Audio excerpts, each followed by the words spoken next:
মনালিসা চৌধুরী। আমার স্বরচিত কবিতা আমি আবৃত্তি করছি। এখন তুই আপন। কি লিখি তোমায় চিঠিতে, তুমি তো আমার এখন তুই আপনার থেকে আপন। তুমি তো ভালোবাসা আবার ঘৃণা করো আবার যখন তখন।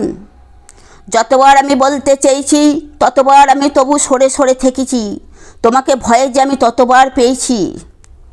মধুর সনে তোমারও মনে আমি তোমার মালাখানি গেঁথেছি। বন্ধু তুমি তো বোঝনে ব্যথা কত আমি সয়েছি। আজও আমি তোমাকেই শুধু ভেবেছি, মনে মনে তোমাকেই শুধু চেয়েছি। তুমি যে তোমার বলা কথাগুলো আমার স্বপ্ন শিয়রে রেখে রেখে ভালোবাসা এখন তুই আপন সারাদিন জপেছি। কি জানি কবে যেন মিলেমিশে একাকার হয়েছি, অবহেলা তবুও তো সয়েছি। তোমার বলা কথাগুলো মনের মাঝেই ছুঁয়েছি। কি লিখি তোমায় চিঠিতে, তুমি তো আমার এখন তুই আপনার থেকে আপন।